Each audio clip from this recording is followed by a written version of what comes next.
Bien.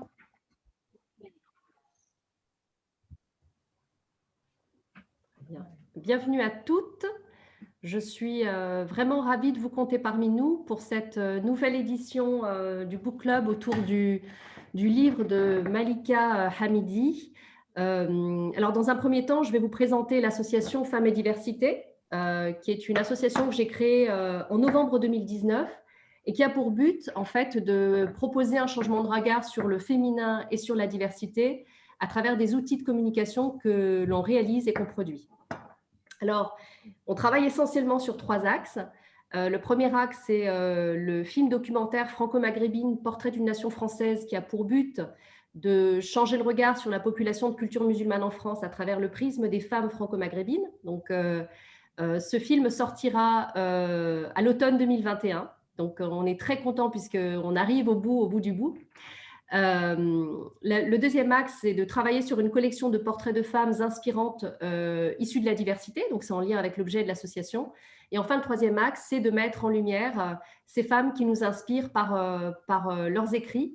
Donc, j'ai eu l'idée de créer ce book club pour justement mettre en lumière ces femmes contemporaines qui contribuent à retisser le lien de notre humanité à travers différents supports, que ce soit des études sociologiques, comme c'est le cas aujourd'hui, mais aussi des poétesses, des intellectuelles, des écrivaines, des romancières, et vraiment de prendre ce temps en tant que femme, de prendre le temps de lire, un temps pour soi une fois par mois, parce que je trouve que le contexte du Covid a encore plus polarisé le rôle de la femme comme objet ou comme sujet subalterne, qui, en plus de ses tâches quotidiennes, a dû s'occuper de l'éducation des enfants, de la gestion du quotidien, etc. Et je me suis dit, le book club doit arriver à ce moment-là pour extraire justement la femme à ce rôle-là et lui donner un temps pour elle, pour se plonger dans la lecture, dans l'écriture, et avoir un excellent prétexte pour s'occuper de soi. Donc, c'est de là qu'est né le book club. Aujourd'hui, on en est à la 7e édition, je crois. Et aujourd'hui, je suis vraiment ravie de te retrouver, Malika Hamidi. J'ai eu beaucoup de plaisir à lire ton livre parce que c'est un livre qui, je trouve, nous aide à nous réconcilier avec notre héritage musulman, tout en ne dénigrant pas en fait nos actions féministes. Alors, dans un premier temps, je vais poser la première question, mais le but de ce book club, c'est que voilà, faut que ce soit interactif et que tout le monde puisse participer. Est-ce que tu pourrais nous parler de ton parcours académique et des engagements que tu as, notamment féministes? Oui. D'abord, j'aimerais vraiment te remercier, Leïla, t'encourager aussi dans le cadre de l'association Femmes et Diversité, donc que j'ai le plaisir aussi de découvrir et qui, je pense, résonne dans beaucoup de femmes de notre génération. Hein. C'est vrai que, et là, je vais rentrer dans le vif du sujet par rapport à mon parcours. Donc, effectivement, moi, j'appartiens à la génération des femmes de 45 ans et plus, et qui prône justement, depuis déjà un certain nombre d'années, dans notre rapport à notre foi, une réforme de l'islam. Hein. Donc, on est un petit peu dans cette idée de dire, et d'ailleurs, entre parenthèses, comme je le rappelais justement chez la Lab, je suis un peu dépassée par cette nouvelle génération de femmes musulmanes, de féministes musulmanes 2.0, voire, on me disait dernièrement, non, Malika, 3.0, qui fait justement du foulard, pour celles qui le portent. Je ne cesserai de rappeler dans toutes mes conférences et mes séminaires que ce n'est pas le voile qui fait la musulmane, mais ce qui est intéressant de voir ces dernières années, c'est qu'on a des femmes qui portent en foulard et qui est perçu, moi, ce que j'appelle comme un positive body statement. Un positive body statement, c'est un rapport à son propre corps qui déconstruit aujourd'hui l'islamophobie genrée dans laquelle qu'on est en train de se recevoir en pleine figure, notamment en contexte français, pour ne pas le citer. Donc moi, au cours de mon parcours, d'abord de militante, de femme engagée sur le terrain depuis plus de 20 ans, je me suis naturellement, je le rappelle souvent, définie à la croisée de 3 identités, de 3 appartenances en fait. Et la première, c'est c'est pas de devoir, mais j'ai envie de dire que peut-être que si qu'à un moment donné, nous n'avons eu le choix de dire je m'affirme et j'assume cette identité de femme de foi dans un contexte francophone qui voudrait l'invisibilité du religieux justement dans l'espace public. Donc moi, c'est depuis plus de 20 ans, j'assume d'être une femme de foi parce que c'est à partir de ma foi, de l'exigence de cette foi que je m'engage pour une égalité entre les genres.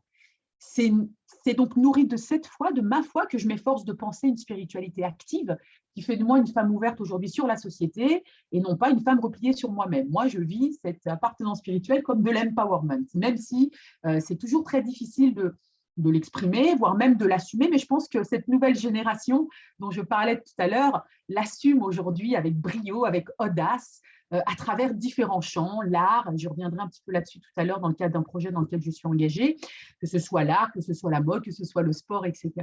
Et donc, je m'assume aussi en tant que féministe. Je pense que mon combat rencontre justement l'objectif du mouvement féministe, à savoir cette lutte contre les différents types de subordination des femmes, dans la sphère publique comme dans la sphère privée d'ailleurs, mais aussi en tant que femme laïque. En tant que femme laïque, lorsque cette dernière n'est pas interprétée justement de manière exclusiviste, anticléricale. Parce qu'aujourd'hui, la laïcité, telle que Jean Jaurès l'avait pensée, c'est une laïcité qui ne promeut pas cette invisibilité de la religion dans l'espace public. Et donc, c'est la raison aussi pour laquelle, depuis un certain nombre d'années, je me bats intellectuellement pour que, contre ce courant, cette néo-laïcité, pour le reprendre les termes d'Émile Poula, cette néo-laïcité, ce courant qui voudrait éradiquer la religion de l'espace public pour favoriser un courant laïque qui favoriserait la confrontation plurielle et pluraliste des croyances et des idées. Donc, il y a plus de 15 ans, 20 ans maintenant, mon engagement m'a poussé à m'engager aussi sur le terrain académique pour œuvrer pour œuvrer justement à l'élaboration d'une nouvelle définition de l'universalité sur le terrain des droits humains.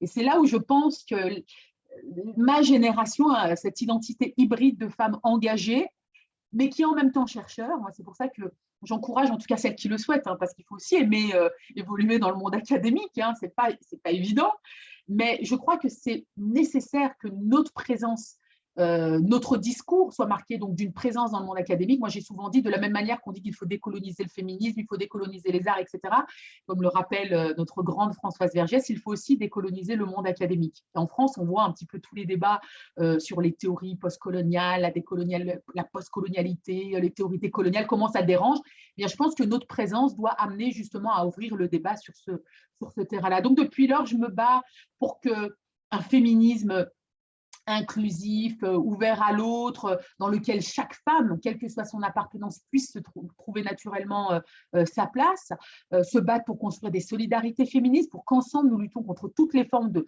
domination, des inégalités économiques, sociales, des violences d'État, aux violences masculines. Je me bats pour que tout cela soit une lutte commune et je crois qu'il faut y croire.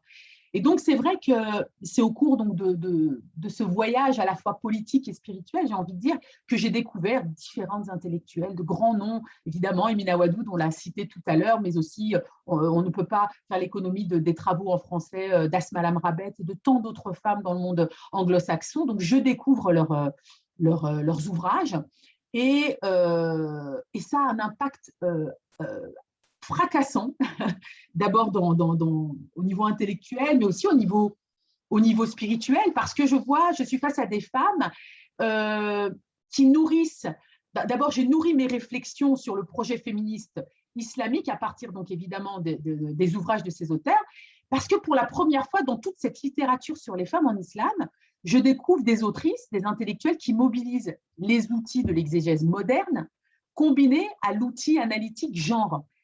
Et c'est à partir de là qu'elles vont explorer le rapport homme-femme dans les sources scripturaires en démontrant, en affirmant que le Coran est porteur d'un principe d'égalité entre l'homme et la femme.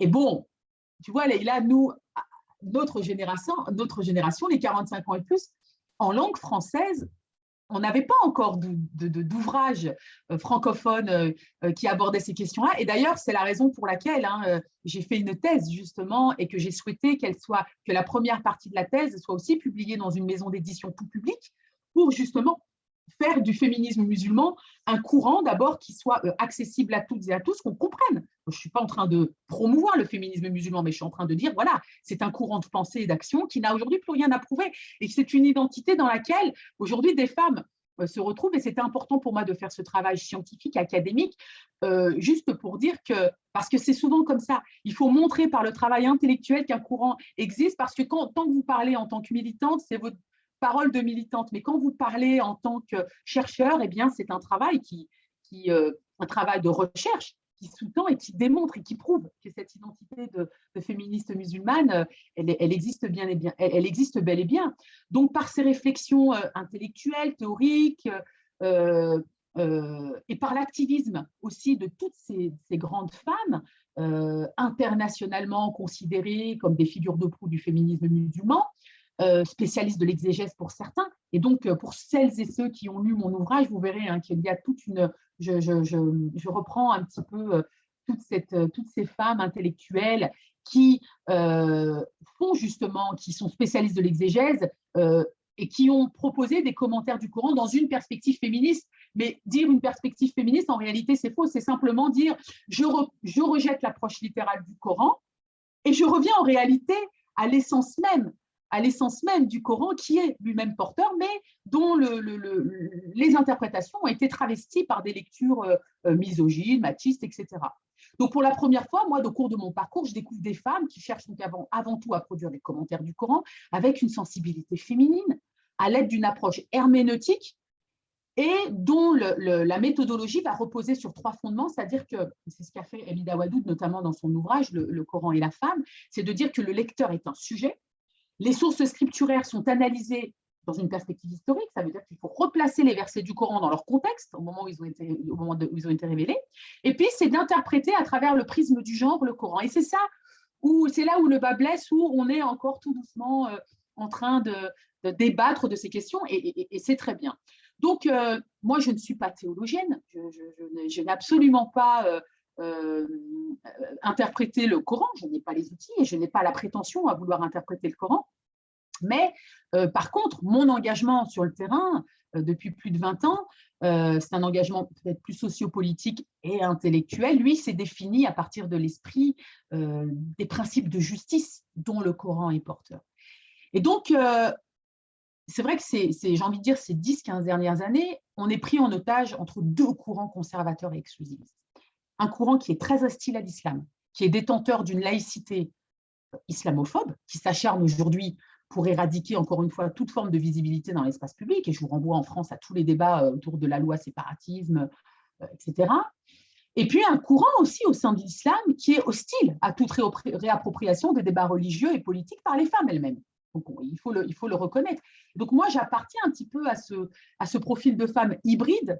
Et je pense que cette identité hybride, c'est une identité qui prend son essor tant bien que mal. Nous organisons nos luttes pour la dignité des femmes, musulmanes ou pas, et surtout pour les droits humains. Et donc, ce qu'on voit, c'est que depuis les années 2000, à travers de nombreux engagements, que ce soit sur la scène associative, où j'ai appartenu à différentes dynamiques féminines et féministes, que ce soit dans le monde académique ou politique, moi, ce que je constate, c'est qu'on est face à une génération de femmes qui s'autonomise, qui est formée et qui est devenue visible, car nous ne subissons plus les débats.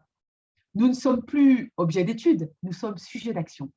Nous devenons actrices des débats qui nous concernent de prime abord, et je crois que le débat l'exemple le plus criant, c'est évidemment les affaires de Foulard,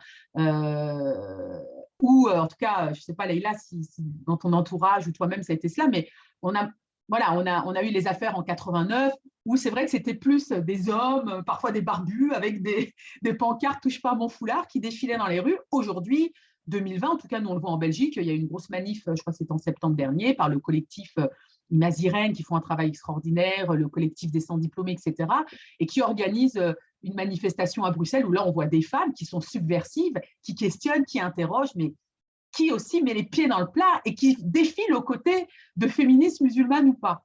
Et donc, on voit qu'il y a eu quand même un shift qui s'est passé entre les affaires de Foulard en 89 et puis aujourd'hui en 2019-2020, où on est face à des femmes qui vont questionner la société, qui vont questionner aussi le mouvement féministe. D'ailleurs, on va se retrouver face à un mouvement féministe et laïque qui va être divisé sur ces questions, parce que les musulmanes d'Europe ont remis en question les principes qui fondent la laïcité et le féminisme. Et donc, ce qu'on a vu, ce qui donne… Pourquoi je vous raconte tout ça? Parce qu'en réalité, mon ouvrage, c'est tout cela. Donc, c'est plus nous nous affirmions sur la scène sociopolitique, médiatique, plus les débats relatifs aux femmes se radicalisaient. Car nous étions de plus en plus dans un… Et nous sommes, pas, je parle au passé, mais c'est encore le cas, nous sommes de plus en plus dans un rapport de force face à une société civile qui questionne encore l'irruption soudaine de ces femmes dans l'espace public. Donc nous, on a été très tôt confrontés à l'urgence de l'élaboration d'un discours clair, un discours décomplexé sur les questions des femmes musulmanes en contexte européen. Donc d'une part, pour beaucoup, elles se sont appuyées sur un travail au sein du cadre religieux, la nécessité donc de réinterpréter le Coran dans une perspective féminine ou féministe, pour tout ce qui concerne notamment les discriminations plutôt intracommunautaires, parfois aux côtés d'hommes musulmans aussi, donc sur toutes les questions relatives, toutes les questions culturelles, le mariage, le divorce, la polygamie, toutes ces questions-là qui sont des questions, le foulard aussi, il y a un débat, est-ce une obligation ou pas, donc toutes ces questions qui nous concernent, nous, femmes musulmanes d'abord. Et c'est là où moi je le dis souvent que je promeus des safe spaces entre femmes musulmanes, entre nous, parce qu'il y a des questions comme l'avortement, comme l'homosexualité, la question du foulard, qui sont des questions que les femmes musulmanes veulent débattre entre elles. Nous voulons débattre entre nous. Ces questions-là, c'est une revendication moi, que j'aimais, et je n'ai pas besoin de telle ou telle association qui va venir guider mon choix, qui va venir guider mon discours ou qui va venir me dire ce que je dois faire. Le côté algérien, ça. Et puis, d'autre part, on a un engagement effectivement sur le terrain du droit, avant tout pour une exigence, une reconnaissance citoyenne égalitaire, et qui est le cœur finalement de cette lutte pour une dignité absolue. Donc, c'est à partir de ma foi, je le dis souvent, de mon histoire, de mes blessures et de ma mémoire, que j'ai décidé aujourd'hui de revendiquer des normes communes de droit, de justice et de citoyenneté sur tous les plans. Et c'est un combat qui, pour moi, s'inscrit dans ce projet féministe musulman, qui est un projet aujourd'hui que l'on peut discuter de l'intérieur. Nous, on en parle souvent avec Amal, il faut être critique. On peut ne pas être d'accord avec le concept, avec le contenu du combat, etc. En tout cas, une chose est sûre, si nous sommes d'accord pour dire qu'aujourd'hui, nous refusons que nos droits soient bafoués en intracommunautaire comme dans la société civile, eh bien, le féminisme musulman, que ce soit d'un point de vue conceptuel, que ce soit d'un point de vue politique et social, peut répondre à certaines questions. Voilà, donc j'ai brossé en gros un petit peu mon parcours, c'est beaucoup, mais je voulais partager toutes ces idées avec vous pour que vous compreniez d'où naît et d'où vient cet ouvrage, donc, qui est issu d'une thèse doctorale. Alors, c'est pareil, hein, je suis un petit peu arrivée par hasard sur le terrain de la thèse. Je l'ai souvent rappelé, donc c'est à l'issue d'une conférence à l'UNESCO qui était, le panel était modéré par Alain Grèche, ancien directeur, du monde diplomatique. Oui, c'est ancien chef, oui, je sais plus, enfin, ancien, voilà, donc Alain Grèche que vous connaissez, qui est d'ailleurs un journaliste qui dirige le média Orient 21, qui a donc préfacé mon ouvrage et qui m'avait à l'époque encouragé à faire une thèse doctorale, donc c'était en 2007, hein, je crois, et il me disait, on en a encore certainement pour 20 ans avec ce débat, c'est ce qu'on se disait, on est parti sur le débat autour du foulard, de la femme musulmane, de la laïcité, etc. Et c'est vrai qu'il m'a encouragé à faire ce travail scientifique académique, et puis voilà, donc j'ai pu rentrer à l'EHESS, l'école des hautes études en sciences sociales à Paris, sous la direction de Farhad Khosrow-Kabar, que je salue et que je remercie aussi pour son accompagnement, pour son ouverture aussi, parce que voilà, il faut pouvoir aussi assumer que la doctorante mette les pieds dans le plat sur certains sujets qui fâchent en France. Et en tout cas, il a été un très bon directeur de thèse. Et j'ai pu avancer pleinement, donc nourri de cette expérience sur le terrain, mais en même temps, voilà, la subjectivité du chercheur a dû être mise de côté. Et donc, j'ai dû lever le pied du monde associatif pendant un certain nombre de temps pour pouvoir justement faire abstraction de ma subjectivité, puis aussi me concentrer sur l'écriture sans être influencée par mon environnement. Voilà. Et donc, ça a donné lieu à cet ouvrage, dont une partie est publiée aux éditions de l'Aube, que je remercie aussi, qui a été réédité en mars 2020. Encore une fois, un choix personnel, mais aussi militant et politique, pour vraiment donner les outils à toutes les femmes, musulmanes ou pas, tous les réseaux, que ce soit le monde médiatique, politique, la société civile, leur dire, voilà, il y a un courant qui existe et qui mérite à être connu. Voilà. Merci Malika pour cette belle entrée en matière. Moi, j'aimerais revenir sur le titre avant de rentrer dans toutes les thématiques que tu viens d'aborder plus en profondeur. C'est vrai que le titre rend hommage, que tu le dis dans le livre, à Christine Delphi, qui est une grande figure féministe qui a eu l'audace d'énoncer en fait publiquement qu'il y avait une compatibilité entre le féminisme et l'islam.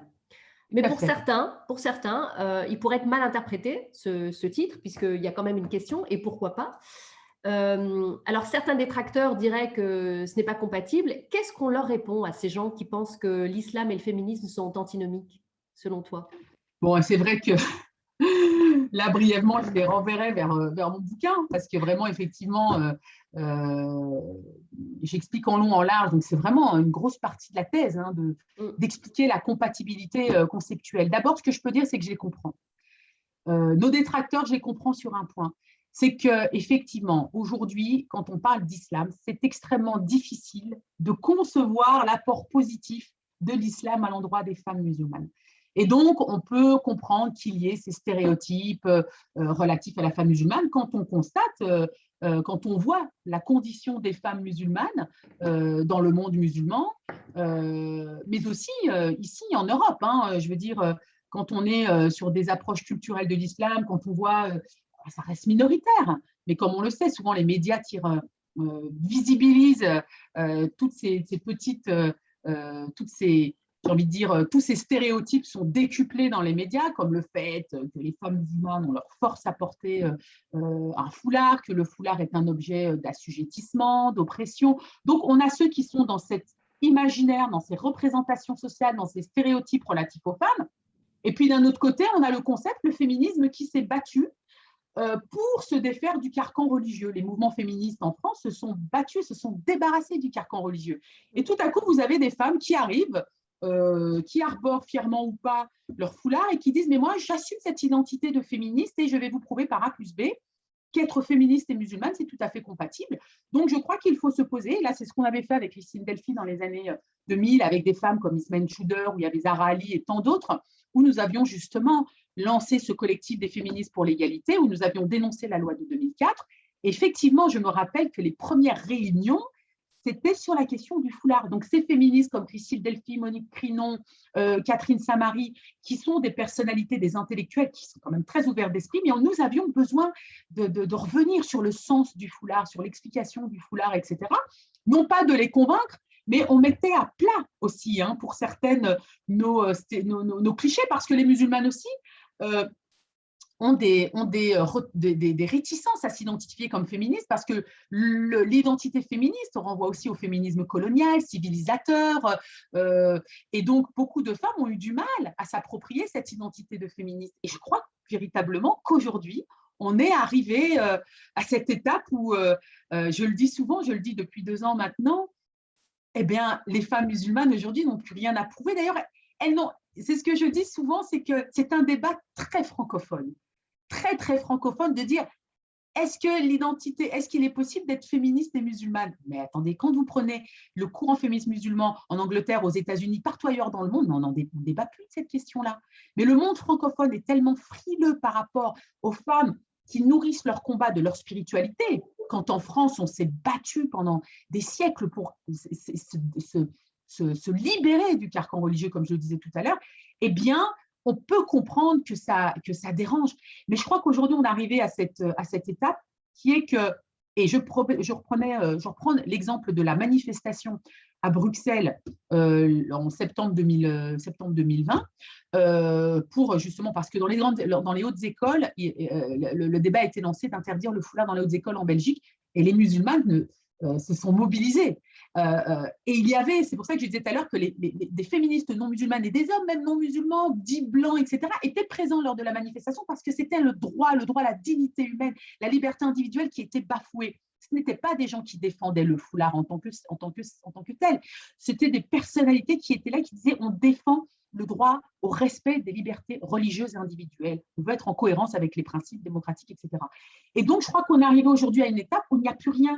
Nous n'avons plus à nous justifier, même si on continue de nous le demander, je pense que c'est toi que je parlais de la génération des féministes, des femmes musulmanes 2.0, voire 3.0, et de cette idée de positive body statement, de femmes qui, en fait, elles se fichent de savoir si le foulard plaît ou pas, si c'est OK ou pas de le porter. C'est un acte, pour certaines, qui est un acte politique et militant, mais toujours politique, je le rappelle toujours dans le sens noble du terme, et que ça plaise ou non. Et ce qui est formidable aujourd'hui, ce que moi, ma génération, nous n'avons pas vraiment connu, c'est qu'aujourd'hui, il n'y a même plus aussi cette frilosité d'être musulmane.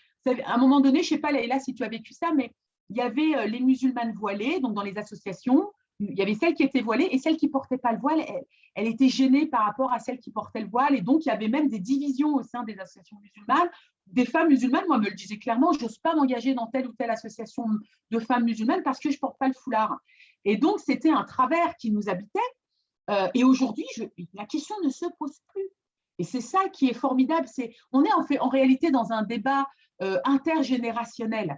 Et c'est pour ça que j'ai posté dernièrement une citation d'Angela Davis. Donc, je viens de terminer l'ouvrage d'Angela Davis, Une lutte sans trêve, qui est publié aux éditions La Fabrique, que je vous encourage tous à lire. Ce sont toutes les interventions d'Angela Davis qu'elle a pu faire depuis un certain nombre d'années, qui sont combinées dans ce petit ouvrage. Et j'ai posté ça sur ma page Instagram où elle disait que ceux qui ont la quarantaine aujourd'hui ont ouvert la voie à la génération là, des jeunes qui arrivent et qui aujourd'hui ne sont plus court-circuités par des idéologies politiques. Et je crois que c'est ce qui se passe aujourd'hui. Musulmanes, non musulmanes, laïcs, croyantes, athées, de culture musulmane, juives, chrétiennes, tout ce que vous voulez, on arrive à collaborer ensemble, à créer des alliances. C'est pour ça qu'on nous a ressorti ce concept d'intersectionnalité, de sororité, etc. Aujourd'hui, ça fait sens. Voilà. Merci. Qui veut poser une question?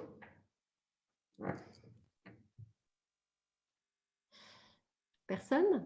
Oh là, dites, c'est pas normal. Vous êtes timide?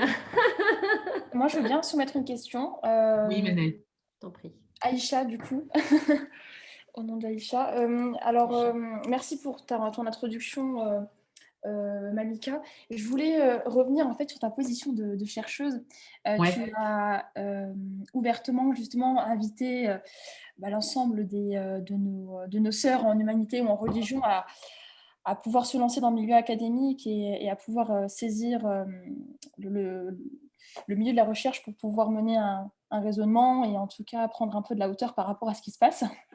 Alors moi, j'en ai ressenti le besoin dans la mesure où je me situe dans les sciences humaines et sociales à l'Université de Strasbourg, mais plutôt dans une démarche d'ethnographie participative. Ouais. Et j'ai entendu... Très bonne stratégie.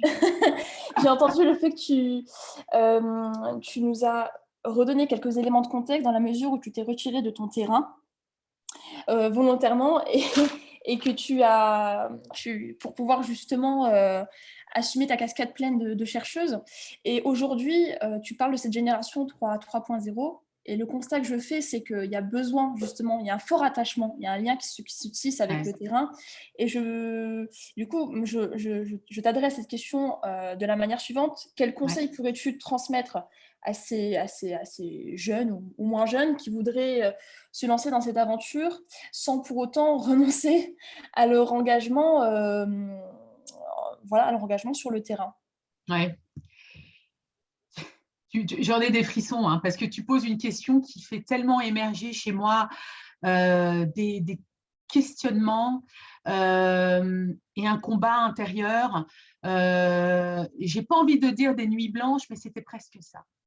C'était presque ça. C'est-à-dire qu'à un moment donné, on m'a fait comprendre, attention, je ne parle pas ici de mon directeur de thèse qui, au contraire, Farhad Khosrow-Khavar, c'est que vraiment je salue son accompagnement et vraiment je lui rends hommage parce qu'il m'a donné la force de pouvoir continuer. Alors que quand je suis arrivée sur le terrain de la recherche, j'avais cette casquette de militante et je crois que justement quelqu'un comme Farhad Khosrow-Khavar a voulu comprendre la dialectique de terrain avec une femme de terrain. C'est-à-dire que Farhad n'est pas venu sur un terrain en me disant « Voilà, donc il faut que tu te lances dans le projet de thèse », comme certains parmi mon entourage, en tout cas, moi j'ai des collègues, des copines, chercheurs de confession musulmane, qui se sont complètement retirés dès le début.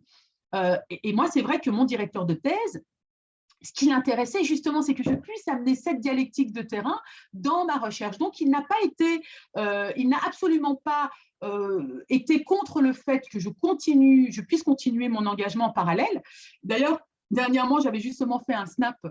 Et je m'étais dit, tiens, je vais le publier peut-être pour donner du courage à des profils comme toi, Isha, où, tu sais, quand tu soutiens ta thèse, et je reviendrai à ta question, mais quand tu soutiens ta thèse, donc tu as un jury, puis voilà, après, il y a ce qu'on appelle le rapport de la thèse qui est dactylographié et qu'on nous envoie. Et moi, c'est vrai que qui est présenté d'abord quand on va soutenir la thèse et qu'on nous envoie après. Et quand je l'ai relu, donc après avoir soutenu ma thèse, etc., je relis et puis je me dis, ah, mais tiens, Farhad a quand même mis, et il le met avec sa casquette de maman, avec sa casquette de militante, avec sa casquette de, parce que j'étais aussi dans une phase de ma vie qui s'est un petit peu calmée à cause du Covid, et c'est tant mieux, mais je voyageais énormément. Je pouvais faire un pays par semaine, hein, et parfois 7-8 heures de vol, je rentrais, je reprenais ma thèse. J'essayais de gérer toutes mes casquettes, donc en plus, je voyageais énormément. D'ailleurs, je crois que c'était les moments où je produisais le plus. Hein, quand on est dans un avion, il n'y a pas Internet, il n'y a rien, donc j'écrivais énormément. Et c'est vrai qu'il a mentionné toutes ces casquettes-là, en disant, avec tout cela, elle est arrivée au bout de sa thèse. Et je ne suis pas sûre que beaucoup de directeurs de thèse feraient ça. Pour en revenir à ta question, moi, je pense qu'il faut pouvoir, quand on fait une thèse, ou peut-être même un master, mais un master, ça dure sur 1 an, alors qu'une thèse, on est parti pour 3-4 ans, et généralement, la moyenne, c'est 4-5 ans. Hein. Je pense qu'il faut pouvoir commencer son terrain, c'est-à-dire refaire ses pré-enquêtes, ses enquêtes, etc. Il faut continuer à militer. Moi, je l'ai fait. Mais à un moment donné, je pense que si on veut être en cohérence, et parce qu'en tant que chercheur, on doit aussi avoir l'humilité de se remettre en question. Moi, j'ai pris du recul aussi par rapport à ce que j'ai écrit. À un moment donné, quand j'écrivais, et que j'avais coupé le terrain, j'étais même en train de me remettre en question par rapport à mon engagement en tant que femme musulmane. Ça m'a remise en question, mais parce qu'à un moment donné, on doit se mettre dans cette bulle, écrire, et on doit avoir l'humilité de se questionner. Donc moi, encore une fois, si je l'ai fait, ce n'est pas parce qu'on me l'a imposé, même si autour de moi, on me disait, oui, mais pour que ton écriture et que tes écrits soient scientifiquement fiables, tu dois te couper. Non, je reste une Algérienne sur ce plan-là. On ne va pas me l'imposer. Mais à un moment donné, personnellement, j'ai ressenti ce besoin qu'effectivement, par honnêteté intellectuelle et scientifique, il fallait faire ce petit pas en arrière, mais pour mieux revenir. Et ça ne m'a pas empêché de revenir. Et même, je crois, de manière, en tout cas, peut-être plus productive. Donc, c'est un petit peu comme ça, c'est ce conseil-là que je donnerais, c'est de se dire qu'on n'est pas en train de répondre à une injonction académique quand on prend du recul par rapport au terrain, mais en réalité, c'est un service qu'on se rend à soi-même et il est nécessaire. Voilà, Isha, je ne sais pas si j'ai répondu à ta question. Merci. Finalement, j'entends 2 éléments de réponse pour reformuler ton propos. Déjà, il y a la bienveillance dans l'accompagnement et en effet, c'est la clé. Pour ressortir d'un mémoire de recherche, effectivement, face à des individus qui nous disent ouvertement que notre projet est utopique, on finit par trouver quand même une ouverture d'esprit, une bienveillance qui nous permet d'avancer dans notre cheminement, notre questionnement. C'est pour ça qu'il faut bien choisir son… Excuse-moi, c'est important de bien choisir son… Je ne sais pas si tu t'engages dans un projet de thèse, mais fais attention à qui tu choisis comme directeur de recherche et comme membre du jury aussi, hein. C'est essentiel. Voilà. Hein. Plus, on a une deuxième carte à jouer, on a la possibilité de choisir, de soumettre des invitations pour la composition du jury. Et le deuxième élément, effectivement, je le résume sous le concept de réflexivité. Tu parles de questionnement, mais ok, merci pour ces éléments. L'action et la réflexivité vont de pair. Voilà, quand on s'engage dans la voie de la recherche. Merci. Merci pour cette question, Aïcha. Qui veut prendre la parole? Ménel, à toi. Je t'en prie. Alors, ça part d'abord d'un constat. Déjà, merci beaucoup parce que pour ma part, ça me redonne beaucoup de force. Super. La force, je la recherche à ma manière depuis un certain temps. C'est vrai que j'ai pu faire la rencontre notamment de Asma Lambaret, que je ne connaissais pas du tout, il y a de cela 8 ans, quand je me suis questionnée en fait, sur le hijab que j'ai porté et que j'ai ensuite retiré et que je reporterai peut-être, j'en sais rien, Allahu Alam, mais en tout cas, je suis très contente parce que les propos que tu as et celles des invités d'aujourd'hui me redonnent la force de mon combat et me redonnent aussi la cohérence de celui que je porte pour la jeunesse. Donc, et ça, je fais le lien tout de suite avec Hardlines. Voilà. Mon anglais est très, Enfin voilà, mais en tout cas, effectivement, tout ça, c'est nécessaire. Donc, donc ma question va arriver, mais le constat d'abord, c'est de dire que oui, effectivement, la génération 2.0, 3.0 apporte une énergie vive d'un genre de je m'en foutisme qui fait qu'elles vont de l'avant et qu'ils vont de l'avant aussi. Donc ça, je suis totalement d'accord. Là où je suis un peu plus sceptique, c'est pour on va dire ma trajectoire professionnelle depuis 15 ans sur le socio-éducatif, la justice sociale, l'insertion professionnelle et la réhabilitation des jeunes en fait, donc de moins de 25 ans, où je vois en fait dans les quartiers, notamment j'ai beaucoup agi en Île-de-France, donc dans des quartiers assez difficiles, c'est même plus des paradoxes là, hein. On est vraiment dans dans une souffrance, et notamment hier, il y avait les 5 ans de la LAB, j'ai pu participer et donc écouter aussi les intervenantes, mais écouter d'autres femmes qui parlaient d'une souffrance mentale, d'une souffrance psychique. Et c'est ce que j'ai pu voir dans mon métier, parce que malheureusement, lorsqu'on parle d'accrochage scolaire, de réhabilitation ou d'insertion, malheureusement, beaucoup de musulmans figurent sur ces thématiques-là, de jeunes et de moins jeunes. Et donc, du coup, mon observation, et notamment vis-à-vis des jeunes femmes, c'est une méconnaissance totale, c'est-à-dire qu'aujourd'hui, avec, j'ai envie de dire, Cheikh Google, elle se dirige malheureusement vers des sources d'information. Elle pense que c'est de l'information, mais malheureusement, elles vont vers des sources qui sont pour moi tragiques et qui les mènent en fait droit dans un mur, dans le sens où elles arrêtent tout. Elles ne veulent plus. Elles se limitent. Donc, ma question, c'est comment démocratiser, vulgariser d'une manière plus accessible ces outils, les amener, donc je pense que c'est par le biais aussi de la conférence, d'aller aussi dans les écoles, dans les collèges et dans les lycées, c'est nécessaire, c'est primordial, mais comment, c'est-à-dire aller vite sur le terrain, donc notamment quand on est, et là je fais un lien aussi avec Aïcha, donc je ne sais pas ce qu'elle mène comme est-ce que c'est un mémoire de maîtrise ou de thèse, mais les acteurs sociaux, les travailleurs sociaux en fait sur le terrain, et notamment quand on est issu de l'immigration, parce que j'ai envie de dire foulard ou pas, on est pointé en fait. Moi, vous savez, avec mes cheveux frisés, j'ai pu constater au niveau de l'éducation nationale et du ministère de la Justice que je dérangeais, ne serait-ce qu'avec mes cheveux frisés, mon nom de famille et puis surtout mes valeurs et mon éthique et ce que je voulais apporter sur le terrain. Donc du coup, c'est aujourd'hui comment s'organiser. En fait, ma question, c'est super tout ce qui se passe. Personnellement, je vais avoir 39 ans. C'est que maintenant que je commence à guérir de toutes les contradictions qu'il y a pu avoir sur mon parcours, c'est que maintenant que je commence à revenir artistiquement d'une manière libérée, et je dis ça encore une fois avec des larmes qui montent, parce que clairement, il y a de la souffrance en fait. Parce que clairement, en tant qu'être humain libre, subhanallah, Allah Azza wa Jal, il a fait de nous, il nous a rendu notre liberté. Et sur le terrain, au quotidien, en fait, les gens nous privent de cette liberté, avec leurs propos, avec leur positionnement. Je suis le père, c'est moi la figure, c'est moi qui parle, c'est moi qui… Et dans les mosquées, je voulais juste dire ça aussi, Malika, d'accord, c'est vrai qu'aujourd'hui, on est plus fortes ensemble, hijab ou pas, mais dans les mosquées, il n'y a pas ça.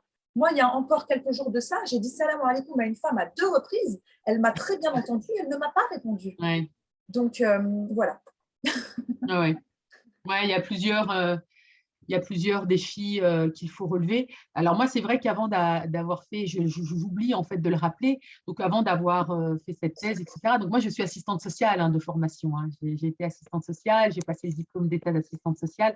Après avoir fait une licence d'anglais, j'ai justement eu ce besoin de revenir au terrain parce que justement, tout ce que tu citais, Ménel, à un moment donné, je me suis rendu compte que… Alors moi, j'ai fait une licence d'anglais parce que je me suis dit, voilà, je vais faire prof d'anglais.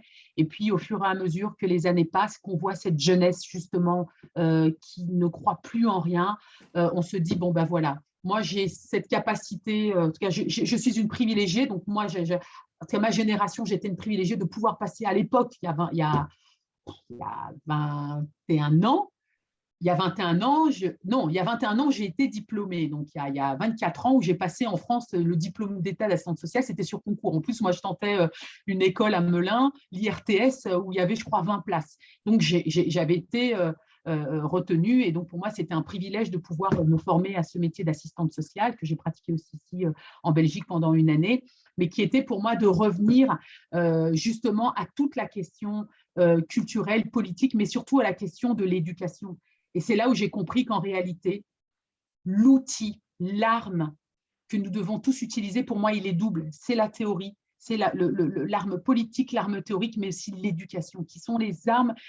Nous, toutes là ici, nous avons toutes des spécialisations, nous sommes toutes douées dans un domaine. Nous sommes toutes douées, nous avons toutes un domaine dans lequel nous pouvons nous engager. Toi, Leïla, c'est le monde du cinéma, donc tu mènes ton combat à partir du cinéma. Il y a l'art, il y a Camar, je crois qu'elle est sur le terrain actuellement, elle a beaucoup été sur le terrain de l'éducation. Là, je crois, si j'ai bien compris, Camar, c'est sur la question de l'alimentation, c'est ça? Mais qui est aussi un combat. Parce que la santé mentale est liée aussi à l'alimentation. Les émotions sont liées à l'alimentation. Et je crois que c'est un travail qui va être long, qui va être périlleux. Il faut garder courage, mais je crois qu'aujourd'hui, nous toutes ici, et moi, quand je vois sur Instagram où le nombre de femmes qui sont spécialistes dans un domaine ou dans l'autre, parfois, je reçois des profils et je me dis, mais bon sang, la communauté musulmane, les femmes issues des communautés musulmanes, non pas les femmes issues des communautés musulmanes, waouh, on est toutes super diplômées, quoi. Et comment ça se fait que notre condition de femme et la condition de nos communautés est encore aussi délabrée dans les quartiers populaires? Alors, il y a quand même un phénomène aussi qu'il faut relever, il me semble, c'est aussi, il y a un embourgeoisement des personnes issues des communautés musulmanes. Mettons les pieds dans le plat. Quand je parle d'un embourgeoisement, c'est dans le sens où nous avons des personnes qui ont pourtant galéré à en arriver là où elles en sont, et puis une fois qu'elles sont bien placées, eh bien, on oublie et on passe à autre chose. Et ça, il faut aussi pouvoir le dénoncer, et je me fais le rappel à moi la première, attention, mais de se rappeler systématiquement que si effectivement tu faisais référence à Dieu, si Dieu nous a donné des outils et cette intelligence, moi en tout cas, j'essaye de mettre mon écriture au service des communautés humaines, pas simplement des communautés musulmanes, mais ne pas déserter le terrain. Et je crois que si véritablement on arrivait à relever cette conscience intellectuelle, politique, cette conscience véritablement de se dire nous sommes une communauté d'hommes et de femmes, si on veut que les choses évoluent, il faut que main dans la main, nous avancions ensemble. Donc, je n'ai pas de recette toute faite, mais si déjà, c'est pour ça que souvent aussi je rappelle l'importance de prendre soin de soi en tant que femme, en tant que militante, en tant que femme engagée, etc. On est aujourd'hui dans un épuisement. Nous avons des femmes musulmanes qui sont épuisées, qui n'ont plus rien à apporter. Mais pourquoi? Parce qu'elles ont tellement voulu servir les communautés musulmanes. Donc là, c'est l'autre extrême, c'est qu'on a tellement voulu donner qu'on s'est oublié soi-même. Donc, trouver un équilibre véritablement entre soi, son bien-être intérieur, prendre du temps pour soi pour mieux servir notre communauté qui aujourd'hui a tellement besoin de nous, et il faut véritablement cultiver cette conscience de dire ce qui se passe en Palestine, que ce soit la question palestinienne, que ce soit la question des violences policières, que ce soit les inégalités, les discriminations dans le monde éducatif, etc. Si aujourd'hui, notre génération, on ne le dénonce pas, personne ne le fera à notre place. On doit arracher nos droits. Les droits s'arrachent. Je suis désolée d'être dans un discours aussi radical. Moi, dans le monde académique, je continue de payer le prix. Mais ce n'est pas grave, parce que le soir, quand je m'endors, je suis en paix avec moi-même. Merci beaucoup, Malika. Bravo, on applaudit. Ça fait du bien à entendre. Merci, merci, Malika. Je donne la parole à Kamar et ensuite à Shafia qui vient de nous rejoindre. Bienvenue.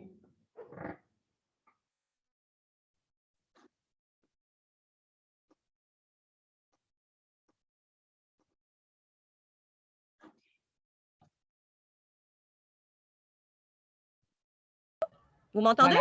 Voilà. Voilà. On ne t'entendait pas, Kamar. Ah, d'accord. Assalamu alaikum wa rahmatullahi wa barakatuh. En tout cas, merci Leïla. C'est dangereux de me donner la parole. Je crois que quelqu'un me connaît. Je tiens à le signaler.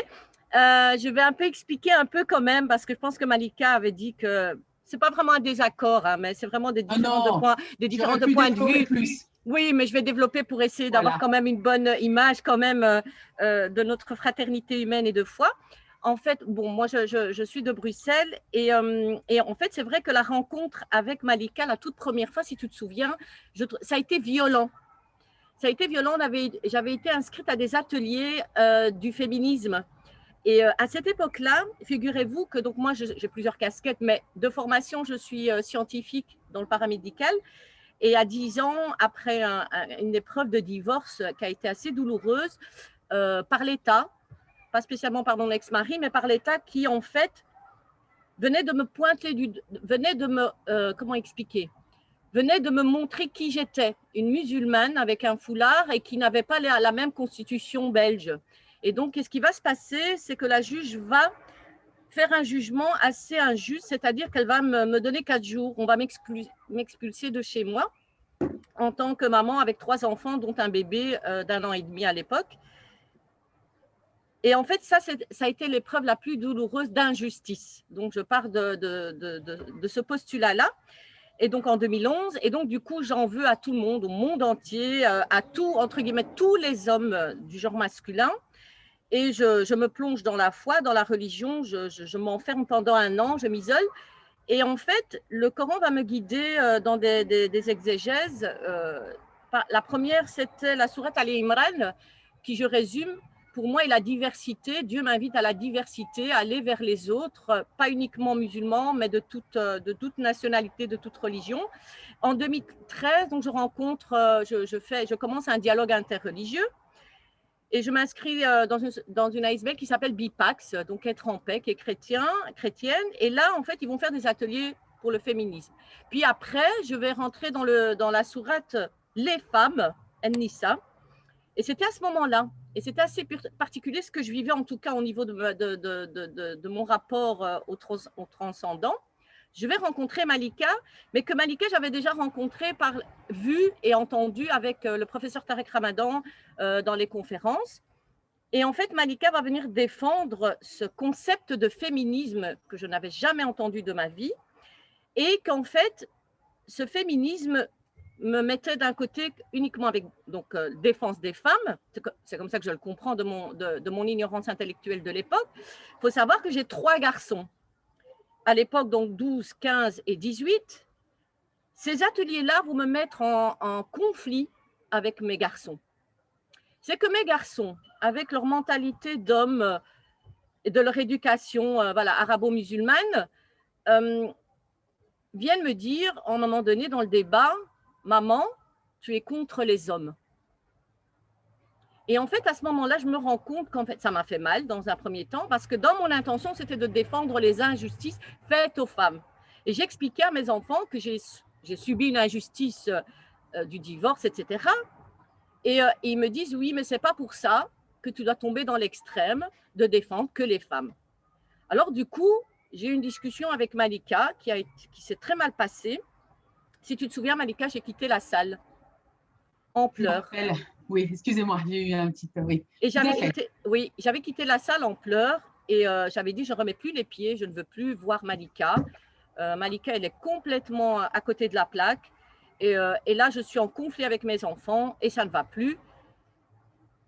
J'ai essayé de prendre du recul et en fait, Malika m'a écrit, on va dire, entre guillemets, une tartine en disant qu'elle n'avait pas compris la réaction, etc. Elle m'avait fait une très belle lettre qui m'a remis en question et qui m'a, comme elle dit bien, j'ai pris du recul en me disant je vais étudier la question du féminisme en évitant tout ce qui est émotion. Donc une intelligence émotionnelle en me disant je prends du recul et je vais essayer de comprendre ce que Malika veut nous faire partager.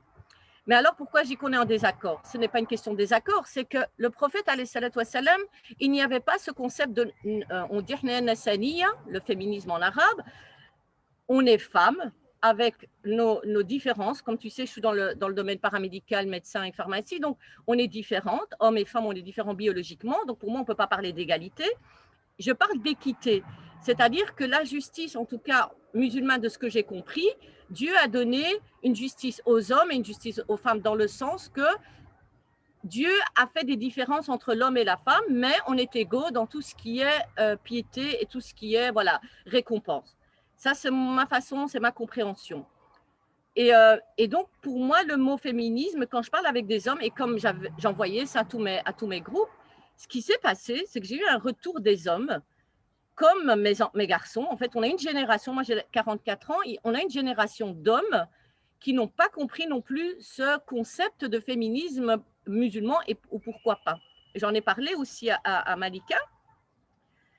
Les hommes m'ont dit qu'en fait, à un moment donné, des femmes se radicalisent et on est occupé comment ils m'ont dit ça, à travestir nos jeunes, nos enfants, nos filles.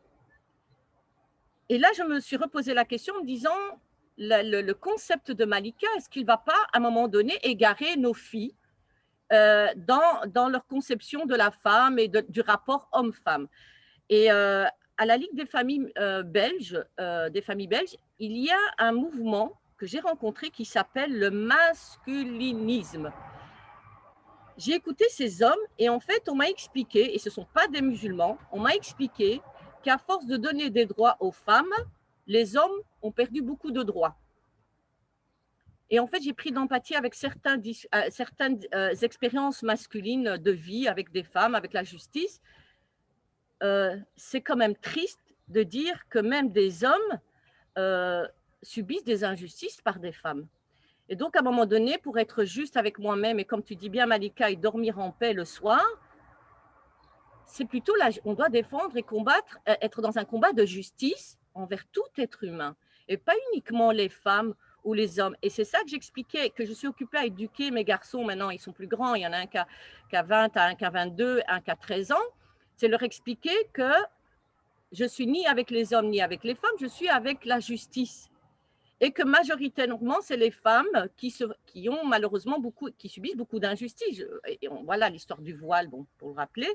Mais je fais membre du groupe Hijabis Faibak, là, les sans diplômés dont tu as évoqué, Malika.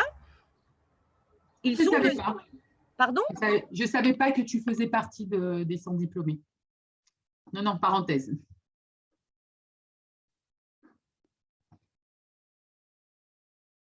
Kamar, votre micro est coupé.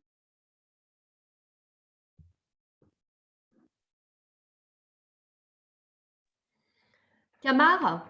Voilà, vous m'entendez? Super, c'est bon. Oui, allez, oui. C'est bon. Allô? Allô, vous m'entendez? Oui. Oui, on t'entend, Kamar. Ah oui, à mon avis, c'est chez moi. Il y a peut-être un problème de connexion. Allô? On t'entend très bien, Kamar. Hein. On t'entend, okay. Kamar.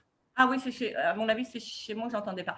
Donc, je disais que à cette manifestation de sans diplômés, j'ai été hyper étonnée, émerveillée par mes garçons qui sont arrivés avec moi, qui sont venus avec moi en disant « On est avec toi, maman, on va défendre la cause du voile ». Donc, je parle d'une dizaine d'années. Et comme tu dis bien, Malika, dans cette jeunesse aujourd'hui, moi, je vis dans des quartiers dramatiques de Bruxelles. Je suis au quartier Nemens Clemenceau, que tu as sûrement déjà entendu, le quartier chaud. Je fais partie d'un mouvement contre les violences policières. Donc, on est des mamans très combatives. Ça ne fait pas de moi une féministe. Je suis une maman militante combative, mais tu l'as expliqué très bien et tu l'as rappelé. Nous sommes tellement fatigués de défendre des causes qu'à un moment donné, on se perd et on en oublie nos proches, on oublie notre santé mentale. Et, comme disait la sœur Manel, psychologiquement, on est fatigué, on n'en peut plus.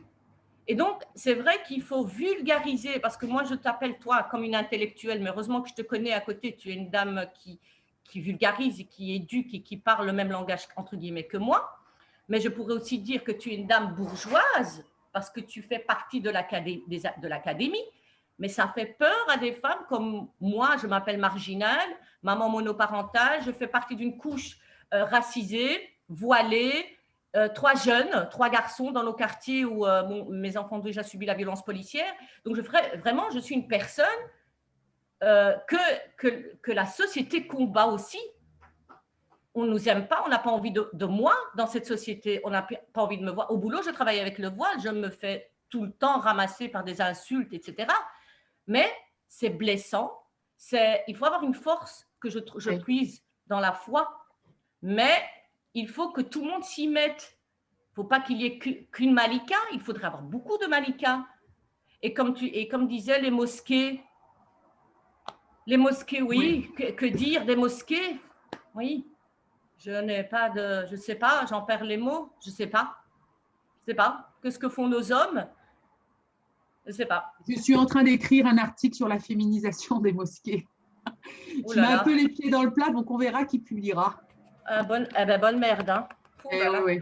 En plus en Belgique, hein, donc je suis un peu… mais bon. Mais l'article vaudra aussi pour la France, hein, de toute façon. Mais tu sais que souvent, ce que je dis, hein, dans les relations humaines, les chocs permettent justement, les chocs entre les humains permettent justement de faire bouger les choses. Moi, je dis tout le temps, quand je vais à une réunion avec des juifs et des chrétiens et des musulmans, je sors de là, je suis choquée.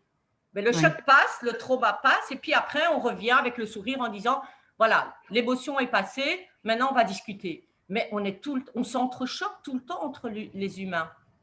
Et c'est dur parce que parfois, t'entends, moi j'ai 44 ans, on est encore occupé à me dire, mais c'est quoi ce bout de torchon sur ta tête?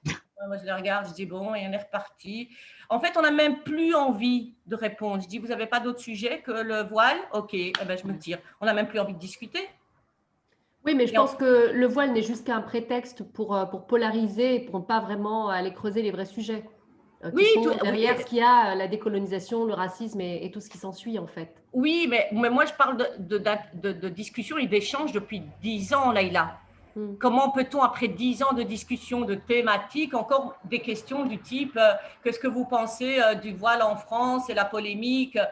Moi, je dis, mais j'ai divorcé de la télé, je ne sais pas de quoi vous parlez. Moi, ça fait 4 ans que je ne regarde plus la télé et les médias. Donc, on m'annonce qu'il y a à nouveau une polémique. Je dis, il n'y a pas d'autres sujets plus intéressants, je ne sais pas. On a agressé des enfants par la police, on frappe, je ne sais pas, on a tué un tel. Près de chez nous, un ami à mon fils, on l'a tué dans une cellule policière à la gare du Nord. C'est un proche de mon fils. Nous, on enterre des jeunes et nous, on parle de voile. Vous voyez le truc, c'est qu'à un moment donné, je me dis, mais qu'est-ce qui se passe? En fait, changez vos lunettes, je ne sais pas, allez-y voir un ophtalmo, il y a un problème. En fait, le débat sur le foulard, c'est une stratégie politique pour justement… c'est une stratégie politique qui est mise en place, c'est-à-dire l'objectif, c'est de pousser les femmes musulmanes à passer leur temps à se justifier sur le port du foulard et à nous engager uniquement sur ces questions-là. C'est pour ça que moi, j'ai souvent dit, moi, je ne vais plus maintenant… c'est un combat qu'il faut mener, mais je pense que chacune, on doit être dans nos domaines, mais qu'il faut se dire aujourd'hui, l'urgence, c'est les violences policières, comme tu l'as dit, ce sont la manière dont a été géré le Covid, ce sont tous ces débats relatifs même au vaccin ou nos aînés qui sont décédés dans les EHPAD, dans les maisons de repos. Et c'est pour ça qu'on doit avoir aussi ce courage de dire, écoutez, maintenant, moi, vous me saoulez sur ces questions de foulard. Moi, j'ai d'autres priorités. Les priorités, elles sont ailleurs. Parce que nous, le problème aussi, c'est dès qu'on nous sort des débats, dès qu'on nous sort un projet de loi qui va interdire le foulard, attention, je ne dis pas, il faut combattre la loi de 2004 en France, il faut continuer de la combattre. Mais c'est pour ça que je dis, c'est le combat, il faut que chacune, à partir de nos spécificités, nous puissions être sur le terrain. Mais il ne faut pas que toutes les femmes voilées soient uniquement sur la question du foulard. Quand on amène elle, par exemple, qui slame ou qui est dans le monde de l'art, elle le disait qu'elle vivait du sexisme, son combat, elle, il se situe à ce niveau-là. Donc attention à ne pas toujours, moi parfois on me dit oui mais Malika, pourquoi tu t'exprimes plus sur le foulard? J'ai fait un article, j'ai fait un texte, j'en parle dans le bouquin, maintenant c'est terminé, j'ai d'autres priorités. Et je crois qu'on doit aussi avoir ce courage de dire arrêtez de nous endormir. Le débat sur le foulard est un épouvantail politique qu'on agite pour nous sortir des vrais débats de société. Juste pour répondre à Malika, Leïla, et puis je laisse la parole, mais tu sais ce que je fais? Je fais ce que tu dis en fait. Je dis par exemple quand on parle du voile, comme tu dis dans une assemblée, j'essaie d'être respectueuse en disant ok, je vous renvoie au livre de Malika ou à une discussion de Nadia Lazouni sur les débats YouTube. Et donc, en fait, je dis… Salut au passage. Voilà. Et je dis, il y a 2 personnes qui sont hyper douées là-dedans. Vous voulez vous interroger sur ou alors, comme tu expliquais, Yamina Wadoud. En fait, j'ai des noms. Je leur dis, vous voulez quoi? Parler du voile? Ok, voilà. Je vous envoie là. J'ai pris 2 minutes. Maintenant, on peut passer à autre chose. Voilà. En fait, voilà. C'est ça qui… Oui, voilà, c'est tout à fait… J'utilise ça pour l'instant. Je me dis non, j'ai pas à perdre mon temps à me justifier parce que ça parle de moi, c'est mon voile, il me vise moi.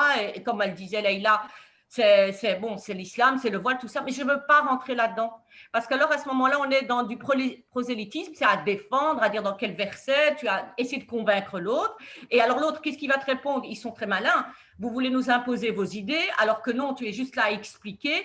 En fait, ça rentre dans des terminologies que je n'aime pas trop. Et parfois, Malika, quand tu dis on t'impose, parce que voilà, mais en fait, j'ai envie de dire, c'est pas imposer. Parfois, on a juste envie de conseiller l'autre en disant, voilà, tu vois, Malika, donc je pense que même avec toi, quand je discute, ou j'ai pas cette intention de dire je vais imposer à la sœur Malika mes idées.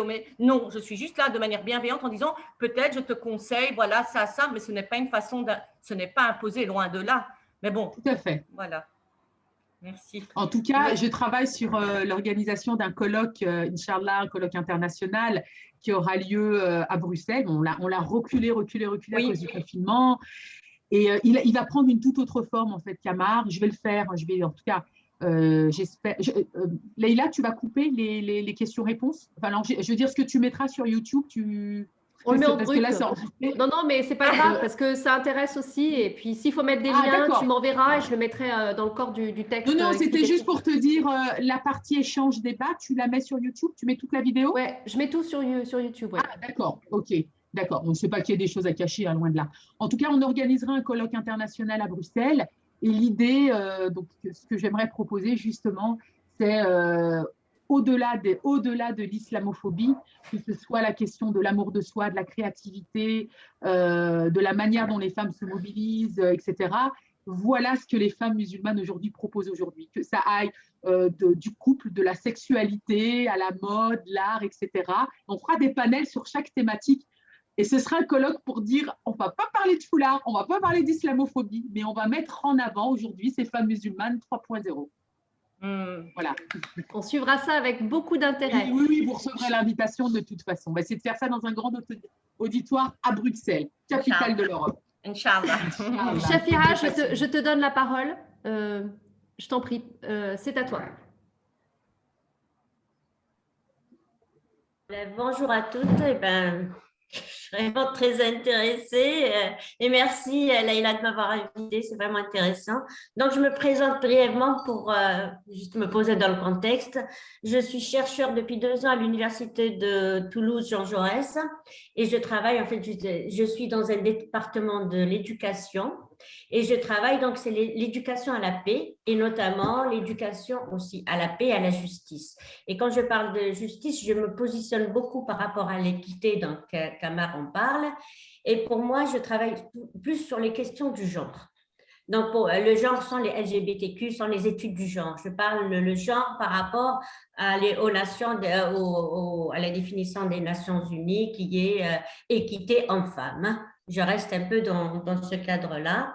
Dans une autre vie, avant de revenir en France, j'avais fait une thèse sur les banlieues il y a 20 ans.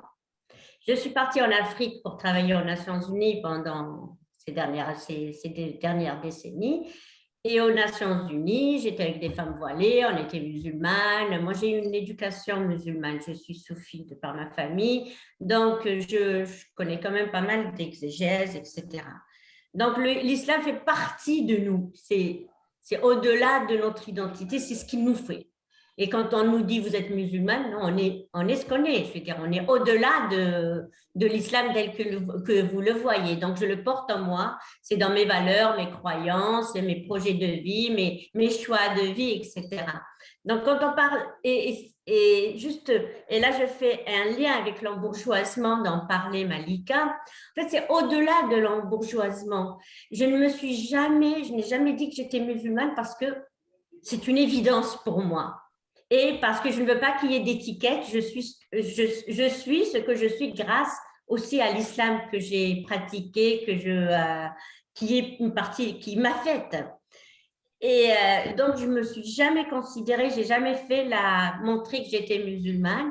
Et pourtant, en Afrique, j'ai fait beaucoup l'Afrique, j'ai fait plusieurs pays africains. Il y avait des généraux femmes qui avaient leur hijab, la présidente de la Tanzanie, elle a son voile, on s'arrêtait de travailler, on allait faire notre prière, ça ne gênait personne. 2 ans plus tôt, je rentre en France en 2019 et je suis effarée, mais je dis bien effarée, par le changement totale qu'on vit en France, et notamment par cette stigmatisation des femmes voilées, par la mise en place de cette distanciation entre les musulmans et les autres. Et du coup, je me dis, quelle position je vais avoir? Est-ce que je vais, moi qui me suis jamais donné l'étiquette musulmane parce que c'est un fait, est-ce que je dois le montrer, sachant que on nous a toujours dit qu'en tant que musulmane, il y a pas de la relation est directe entre Dieu et nous, donc on ne le montre pas. Et puis on ne se dit pas musulman parce qu'on n'est pas dans le communautarisme. Donc normalement, on est musulman, on est universel. Et ça, c'est quelque chose qu'on oublie toujours de dire. L'islam, il est dans le monde entier, ça veut dire qu'il est universel. Et là, en France, je me dis, est-ce qu'il faut maintenant le montrer? Est-ce qu'il faut prendre position? Et c'est tous ces questionnements que je suis en train de reprendre parce que, bon, les choses ont énormément changé. J'ai vu la différence. Ce qui était politiquement correct il y a 10 ans, maintenant on en parle. Hein. Je suis aussi effarée par cette logorée de discrimination c'est incroyable. Et du coup, de plus en plus, je suis en train de me positionner malgré moi. Et je travaille donc, tu as parlé de masculinisme, donc je travaille beaucoup sur les masculinismes parce qu'au Maghreb, il se trouve que l'islamisme, en fait, c'est beaucoup, l'islamisme politique et idéologique se base beaucoup sur cette haine qu'ont les hommes des femmes parce qu'elles ont une bonne position, parce qu'elles prennent beaucoup de pouvoir. Et par exemple, en Tunisie, ils sont très forts, ces islamistes. Et puis, il y a eu beaucoup aussi de féminicides avec les incels. On a des incels, c'est les gens qui tuent en fait les femmes. C'est un mouvement masculiniste qui est très, très radical. Et à Toronto, les 6 femmes tuées, c'est par des incels qui se revendiquent faisant partie de cette radicalité et tuent. Donc, ils vont jusqu'à tuer des femmes. Je suis moi-même membre de la chaire UNESCO contre les radicalités du Canada. Donc, je travaille sur toutes les radicalités. Qui dit radicalité dit violence. Et spécifiquement, je travaille beaucoup sur les violences faites aux femmes, contre les femmes, et qui dérangent un peu et qui remettent en cause la justice pour ces femmes. Mais on ne peut pas parler des femmes sans parler des hommes parce qu'on vit en interaction. D'où je préfère parler du genre que parler de féminisme. Toujours est-il. Là, je suis sur 2 travaux et ça m'intéresse. C'est pour ça que Leïla, quand j'ai vu le travail, je me suis dit, ça m'intéresse vraiment. Je suis en train de travailler sur 2 travaux. D'abord, on a mis en place un collectif des universitaires. On vient de signer une tribune, je pourrais vous envoyer. Après l'attentat de la policière qui a été tuée par un terroriste. Donc là, on s'était dit, il faut qu'on commence à parler. Et j'avoue que c'est ma première expérience où je me proclame et réclame de musulmane. C'est tout nouveau pour moi. Et je pense qu'en France, il faudra le dire. Avant, on se disait, non, vaut mieux ne pas jouer leur jeu, on les laisse faire et on fait autre chose. Pour ma part, Malika, tu as raison de ne pas parler, de dire qu'il faut dépasser certains débats. Mais tel que c'est fait, je pense que pendant toutes ces années, les choses ont changé en France parce qu'on n'a pas considéré que c'était important et qu'il ne faut plus en discuter, qu'il ne faut pas en fait répondre à la provocation par la provocation. Mais en tant que scientifique, je pense qu'il y a eu un vide aussi, d'écrit, un vide de recherche, un vide de sujets. On a tellement peur de se faire attaquer qu'on ne le dit plus ou qu'on ne travaille plus sur ces sujets. D'ailleurs, la première tribune que j'ai signée, donc on est 20 universitaires, j'ai été vraiment étonnée, je dirais estomaquée. Attendez, j'ai fait le Soudan, j'ai fait le Rwanda, donc il y avait vraiment la guerre et la haine entre les gens. Mais les tweets que j'ai reçus, je n'aurais jamais cru que la société française pouvait produire autant de haine. Et là, je me dis, je pense qu'il faut dire les choses. Donc, première chose, là, je vais me mettre à publier et à travailler, à faire des tribunes. À chaque fois que vous avez l'occasion d'en parler, il faut en parler. Je pense qu'il faut que notre voix se fasse entendre. Le deuxième point, c'est le voile. qui m'intéresse beaucoup parce que j'ai fait, je vous ai dit, c'est ma meilleure amie, là, c'est une très bonne amie, la présidente de la Tanzanie, qui aimait voiler, hein. Je veux dire, le hijab bien strict, etc. Je n'ai jamais vu une femme aussi combattante, parce que la Tanzanie, ce n'est pas seulement des musulmans, il y a beaucoup de chrétiens, d'aménistes, etc. Et elle a pu se faire élire présidente de la République d'un pays qui n'aimait pas les musulmans. Donc, il n'y a pas plus combattante qu'elle, plus forte qu'elle, plus déterminée qu'elle. Elle a 48 ans. Et je me dis, et pourtant, elle porte le voile. Ça, c'est un exemple que la France devrait écouter, voir, comprendre ou essayer au moins de considérer. Et donc, mon deuxième travail, et là, je me lance dans ce travail avec l'Université de Toulouse, parce que nous sommes un laboratoire aussi qui travaille beaucoup sur la prévention de la radicalisation et la contre-radicalisation, la PVE et la CVE de l'Union européenne. Donc, je suis manager de plusieurs projets de l'Union européenne. Et un des projets, ça va être que deviennent les femmes voilées en France? C'est vrai, on voit dans nos universités énormément de femmes voilées. Mais après, dans le travail, elles vont où? Et j'ai envie de reprendre deux choses. D'abord, en 2004, je travaillais beaucoup avec Dunia Bouzar aussi. Donc, avant la loi 2004, on a interviewé certaines femmes. OK? Mais là, je parle vraiment sous votre contrôle parce que vous êtes beaucoup plus, vous connaissez mieux la situation. Moi, c'est vraiment en regard neuf que je viens. Hein. Justement, Chafia, si je peux me permettre, quelle est votre question adressée à Malika? Oui, alors ma question est la suivante. Ces femmes-là, qu'est-ce qu'elles deviennent déjà? Mais en 2004, on a fait quelques interviews de ces femmes qui ont défendu le foulard, etc. Mais après, quand elles ont été au Sénat, j'ai vu un article passé, on les a traitées de radicales et on les a pu écouter. Mon idée, c'est de reprendre un peu que pensent maintenant les femmes voilées de la société? Kamara nous a donné un très bon exemple, mais mon idée, c'est de faire quelque chose de beaucoup plus scientifique avec des statistiques, etc., pour dire, redonner la parole juste à ces femmes-là qu'on a complètement oubliées. Voilà. Et le deuxième point, et là, c'est là où j'ai besoin de votre expertise, en fait, je me dis, que font ces femmes? J'en ai vu des femmes parce que je travaille beaucoup au Canada. Il y a énormément de Françaises qui sont au Canada. J'ai travaillé aux Émirats. Il y a énormément de Françaises qui sont aux Émirats. Et je me dis, un pays qui pousse ces femmes à partir, ça veut dire qu'il a failli quelque part. Et c'est un travail que j'aimerais vraiment mener. Et vous qui êtes sur place par rapport à la France, qu'est-ce que vous en pensez? Et pour vous, que deviennent toutes ces femmes? Voilà un peu ce que j'aimerais savoir et discuter un peu avec vous. Oui, donc ça, je pense que ça nécessiterait beaucoup de temps de revenir sur toutes ces questions. Mais d'abord, j'aimerais vous remercier d'avoir pris le temps de participer. Vraiment, votre parcours, vos différentes casquettes. Et puis aussi le fait, là, aujourd'hui, vous dites, bien effectivement, vous vous assumez en tant que musulmane. Je peux comprendre… Je ne m'assume pas, non. Ce que je veux dire, c'est que…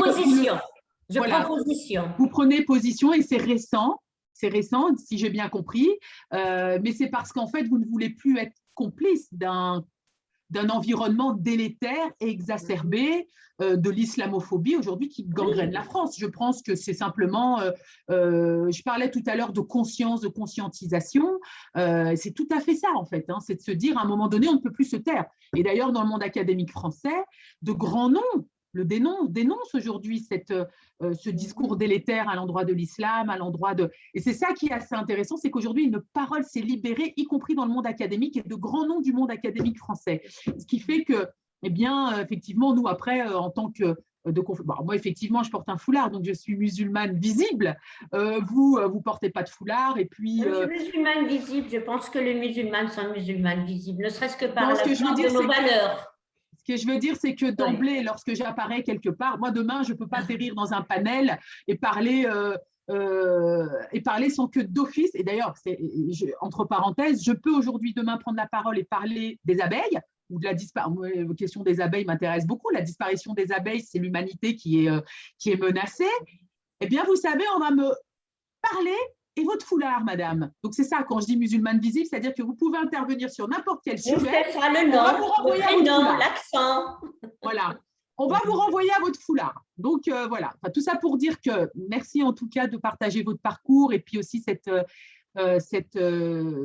conscience qui est là et qui nous donne de la force, qui me donne de la force. Donc, c'était ce que je voulais partager.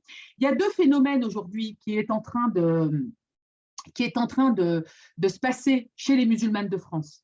Deux phénomènes. Le premier, c'est le phénomène du dévoilement. Le phénomène du dévoilement, oui. Menel en a parlé rapidement, mais aujourd'hui, vous avez un phénomène, et en Belgique aussi, Kamar le dit effectivement, mais c'est beaucoup plus flagrant lorsque ce sont des personnes, des influenceuses, des hijabistas, etc., qui se dévoilent. Et donc, ça, c'est un phénomène. Moi, j'en avais parlé avec Valérie Amiro, qui est au Canada et que vous connaissez certainement, où je disais que ce serait intéressant de se pencher sur ce phénomène sociologique, comprendre pourquoi est-ce qu'à un moment donné, les femmes se dévoilent. Et souvent, ce qui ressort, moi, pour avoir mené mes petites enquêtes, c'est le poids et la pression de l'islamophobie, le fait de ne pas trouver de travail. Mais après, il y a aussi le fait que ça ne fait plus sens. On a beaucoup de jeunes femmes qui l'ont porté très tôt, à 14-15 ans, et puis à un moment donné, elles se rendent compte que finalement, elles ne sont plus en cohérence avec leur spiritualité. Et puis, il y a celle aussi, il y a tout un débat aussi au niveau des versets relatifs au port du voile. Certaines les remettent en question, et je crois que ça aussi, ça fait partie du débat qu'on doit avoir en intracommunautaire, et c'est très bien. Donc, il y a tout cela. Et la deuxième chose, vous l'avez très bien dit, c'est le fait de s'expatrier ailleurs. Alors moi, j'ai un pied aussi dans les Émirats, du côté de Dubaï, donc je sais ce qui se passe là-bas, je vois ce qui se passe énormément. La communauté des musulmanes de France s'implante, s'ancre, que ce soit dans les Émirats, que ce soit au Canada, que ce soit au Maroc. Nous, en Belgique, on a énormément de femmes marocaines, d'origine marocaine, qui sont nées à Bruxelles et qui vont monter leur business au Maroc, que ce soit dans la mode, que ce soit dans différents domaines. Donc, il y a ce phénomène effectivement d'expatriation, et puis le phénomène du dévoilement. Et ce qu'elles sont devenues, bon, je pourrais vous envoyer ma thèse, mais c'est vrai que dans le cadre de ma thèse doctorale, j'ai interviewé entre 40 et 50 femmes. Alors justement, voilà, mon terrain, c'était un peu la Belgique, la France et le Canada. Bon, voilà, donc si vous l'avez lu, donc vous avez un petit peu, dans les questionnaires, on voit un petit peu ce qui se passe depuis 2004, et on voit qu'effectivement, moi, ce que je constate simplement dans mon entourage avec les femmes avec qui j'ai notamment collaboré, c'est vrai que beaucoup d'entre elles, aujourd'hui, elles ont disparu, entre guillemets. Elles ont disparu. Pour certaines, on veut moins s'afficher parce que voilà, l'urgence, c'est ça aussi. Quand l'urgence, c'est de trouver un job, le militantisme, il passe à côté. L'objectif, c'est de payer un loyer, c'est de nourrir ses enfants, etc. Donc, certaines doivent travailler, donc elles doivent se dévoiler pour trouver un job, etc. etc. Mais ce projet de recherche, en tout cas, moi, je le salue et je le salue et je l'encourage à demain, parce que je trouve que ce serait pertinent de redonner la parole à toutes ces femmes, notamment après la loi de 2004, qu'elles sont devenues, etc. Et ça permettrait aussi de voir un petit peu, de cerner, déjà de mettre la France aussi face à ces contradictions. Je suis désolée, mais l'État français, la nation française qui est censée, l'éducation fait partie des piliers de la démocratie, c'est un droit démocratique. Donc, priver les femmes qui portent le foulard du droit à l'éducation, dans l'histoire du féminisme, la loi du foulard, je l'ai souvent dit, c'est la première fois que dans l'histoire du féminisme, un droit a été bafoué, à savoir le droit de l'éducation. Donc, que sont devenues ces femmes et que vont devenir celles qui ont fait le choix de ne pas retirer leur foulard? Donc, ça, je trouve que c'est une recherche qui est à encourager et qui sera même pionnière, il me semble. Merci Malika. Il y a beaucoup d'enthousiasme. Je veux donner la parole à Aïcha, qui a demandé à prendre la parole, et puis après, ce sera Karima. Et je reviendrai sur vous, Shafira. Effectivement, j'ai une question à t'adresser, Malika, par rapport à, plus spécifiquement au mouvement Pas touche à mon hijab, qui fait l'objet d'un compte officiel en fait, sur les réseaux sociaux. Et si, disons, mon analyse est juste, a vu le jour à Strasbourg, à travers la publication de premières photos. Et je voulais justement connaître ton regard par rapport à on va dire, cette prolifération très, très rapide de photos qui arrivent. Donc, on peut voir des jeunes hommes, des jeunes filles voilées avec un écriteau voilà, sur la main. Et en écoutant les protagonistes de Strasbourg, ces jeunes femmes étudiantes, j'ai été surprise d'entendre de leur voix qu'on leur communiquait des messages où il était explicitement demandé une forme d'autorisation. C'est-à-dire que ce sont des jeunes femmes non musulmanes qui demandaient à pouvoir les soutenir en participant à ce mouvement, en publiant des photos. Et donc, tout à l'heure, justement, Malika, tu précisais bien, à travers ta recherche historique, que depuis un certain nombre d'années, il ne s'agit plus de justifier justement la nature de l'engagement. Il y a une dimension universelle orientée sur l'humain. Mais toutefois, à travers ce mouvement « Pas touche à mon hijab », on perçoit certaines remises en question ou plutôt hésitation. Voilà, hésitation. Ouais. Alors, je vais peut-être te surprendre. En fait, je me suis mis off au niveau des réseaux sociaux pendant le Ramadan pour profiter pleinement du mois de Ramadan. Et j'ai l'impression que ce mouvement a émergé peu avant le Ramadan. Je ne le connais pas, en fait. J'ai cru voir passer, alors quand je dis j'ai mis les réseaux sociaux off, moi je suis que sur Instagram, principalement LinkedIn, c'est encore autre chose, mais c'est surtout sur Instagram qu'on voit justement fleurir ce type d'initiative. J'ai pas vraiment suivi ce qui se passe. Bon, bah, le titre, le nom du collectif parle de lui-même, touche pas à mon hijab. Alors, je ne sais pas, est-ce que c'est un collectif qui est ouvert aux musulmanes, non-musulmanes, hommes-femmes? Ça, c'est intéressant parce que moi, c'est pareil. Hein. Tout à l'heure, Kamar, elle parlait des mouvements masculinistes. Je crois qu'aujourd'hui, les hommes se sentent menacés dans leur identité d'homme. Et on doit faire attention. Moi, je l'ai toujours dit, la question de la femme est une question d'homme, la question des hommes est une question de femme. Moi, je suis pour un combat en tout cas d'avancer main dans la main. Il y a des hommes féministes. Hein, et j'en reprends dans mon ouvrage pour celles qui l'ont lu. Cet homme qui propose une réinterprétation dans une perspective féministe, ben, c'est un homme. Donc on a des hommes qui sont de véritables alliés, qui sont même de véritables complices dans ce combat. Donc moi, j'aime dans ce genre de collectif voir un petit peu d'abord les objectifs, quels sont-ils? Bien évidemment, je pense que c'est encore une fois de dénoncer ce droit inaliénable qui est encore une fois bafoué en France. Et c'est toujours encore intéressant de voir que c'est en France que ça se passe. Ça ne veut pas dire qu'en Belgique, c'est quand même moins radical, mais ça se passe aussi.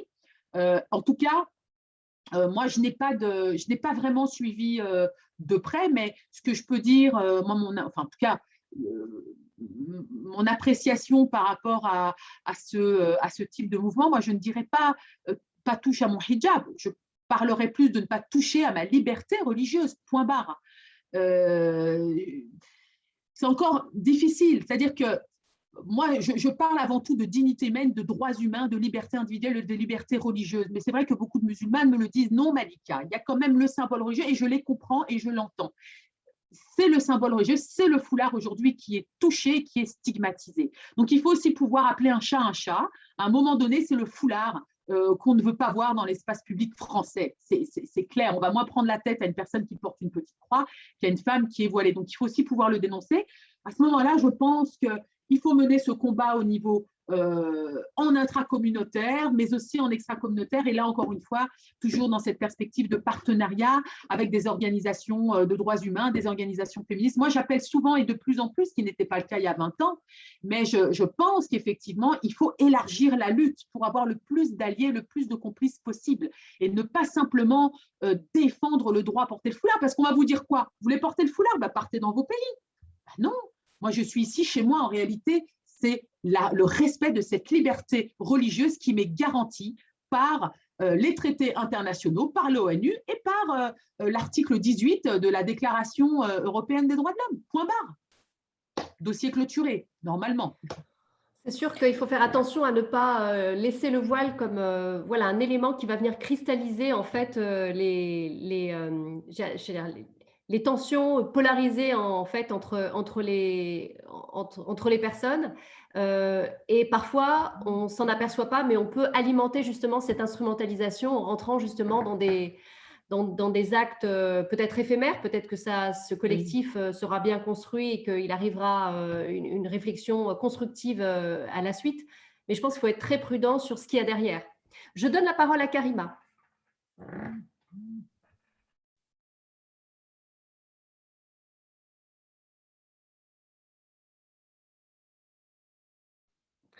Karima, il faut désactiver ton micro, Karima.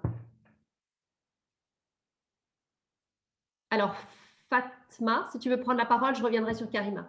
Je veux bien, merci beaucoup. Moi, j'ai deux questions, en fait, une question et une sollicitation. Donc, la première question, elle part d'ailleurs, Malika l'a bien précisé.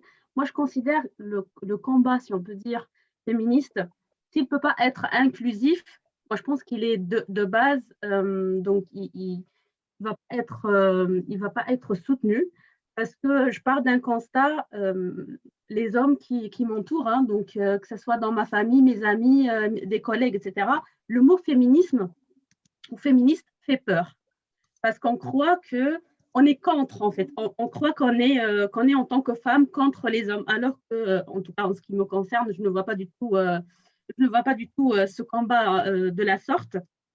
Donc, je pense qu'il faut tout d'abord faire comprendre, surtout la gente masculine, ou même d'ailleurs même des femmes, certaines femmes, que ce n'est pas un combat contre les hommes. Donc, ma question, comment peut-on rendre donc ce combat, si on peut dire, même si j'aime pas le mot combat, mais cette cause féminine, comment peut-on la rendre plus inclusive? Comment peut-on inclure, voilà, j'aime bien ce mot, inclure les autres, y compris les hommes, dans cette cause. Donc ça, c'est la première question. Et ma deuxième, en fait, la sollicitation, c'est que dans mes résultats de ma thèse, suite aux discriminations, j'ai constaté aussi dans les entretiens que j'avais fait avec des femmes et aussi avec des hommes que donc les personnes discriminées ou harcelées vont choisir à un moment donné de trouver d'autres solutions, donc de quitter ce que j'ai appelé donc des phénomènes d'exclusion, que ce soit la discrimination, le harcèlement. Donc ces personnes-là qui sont victimes à la base vont s'exclure ou être exclues. Et pour trouver des stratégies de contournement, donc ça répond, je pense, un peu à la question de Shafia, ça c'est ma part de terrain, c'est ce que j'ai pu constater. Donc, ils ont trouvé, ces personnes vont trouver des stratégies de contournement, et elles sont, il y en a quelques-unes qui ont parti vers l'entrepreneuriat et aussi les professions libérales, donc pour pouvoir exprimer cette liberté de voilà, être aligné avec sa confession, etc. Donc, ceci fait partie de mes constats. Et la sollicitation est la suivante. Donc, s'il y a d'entre vous, certaines ou certains d'entre vous qui aimeraient bien travailler sur ce sujet-là, moi, j'ai déjà quelques premiers constats, quelques entretiens qui ont été faits pour la matière. Donc, je serais ravie s'il y en a quelques-uns ou quelques-unes d'entre vous qui veulent bien travailler sur ce sujet, ça me tient à cœur. Voilà. J'ai vu passer une recherche sur les femmes entrepreneuses de confession musulmane. Hein. Tu peux regarder sur Internet. Okay. Je crois que quelqu'un, ou c'est peut-être toi qui peut. J'ai vu en tout cas circuler dans un e-groupe. Moi, ça commence à peine de recherche. Oui. Bah, c'était peut-être toi, alors je ne sais pas. Mais en tout cas, j'ai vu une recherche effectivement circuler sur les femmes entrepreneurs musulmanes et voilées. Et d'ailleurs, juste la dernière remarque, il n'y a pas que les femmes voilées d'ailleurs qui souffrent de cette exclusion, il y a aussi les hommes. En fait, les faits religieux dans le monde du travail gênent énormément et ça fait des exclus et ça fait malheureusement, donc voilà, je ne peux pas dire autrement que exclus. Ça fait des exclus et qu'on doit aussi travailler, travailler côte à côte ensemble pour mais aujourd'hui, sur la question de la gestion de la diversité religieuse au sein des entreprises, puisque Shafia, vous citiez Dounia Bouzar, elle a fait un énorme travail et d'ailleurs, même elle propose des outils pour justement apprendre les entreprises à gérer la diversité religieuse. Donc, les travaux, par exemple, effectivement, ou le cabinet de Dounia Bouzar, aujourd'hui, ça me paraît être un outil incontournable dans la gestion du fait religieux aujourd'hui en France. Et en Belgique aussi, d'ailleurs, hein, je crois qu'elle est intervenue ici. Mais... voire même au Canada. Voilà, exactement. Oui, tout à fait. Donc, il y avait une question où elle a été répondue. je pense pas. Donc, la première question, c'était comment peut-on inclure d'autres communautés, voire même d'autres minorités, pas minorités, mais d'autres partenaires. Oui. Y compris surtout la gente masculine qui a peur de cette cause. Je peux là répondre par rapport à ça?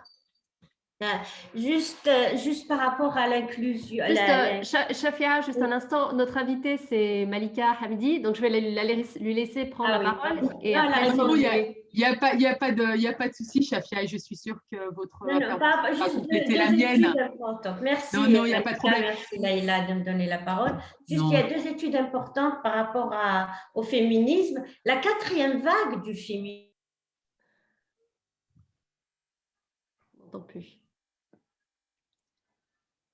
Juste 2 travaux, je voudrais juste citer 2 travaux qui sont très importants. La 4e vague du féminisme est ce qu'on appelle un féminisme intégratif. Et donc, et là, le féminisme intégratif, à cause que le mot féminisme est devenu péjoratif, on est en train de redéfinir le féminisme comme plus de l'équité sociale et comme plus du genre, c'est-à-dire un droit fondamental, un droit humain, et non plus une revendication stricto féministe. Donc, il y a tout un travail qui se fait pour la 4e vague. Donc, la 4e vague, elle part des années 90, mais depuis les ODD, donc 2000, les objectifs du développement durable en 2000, maintenant, on a énormément de travaux sur les féminismes inclusifs. Donc là, tu peux trouver ça.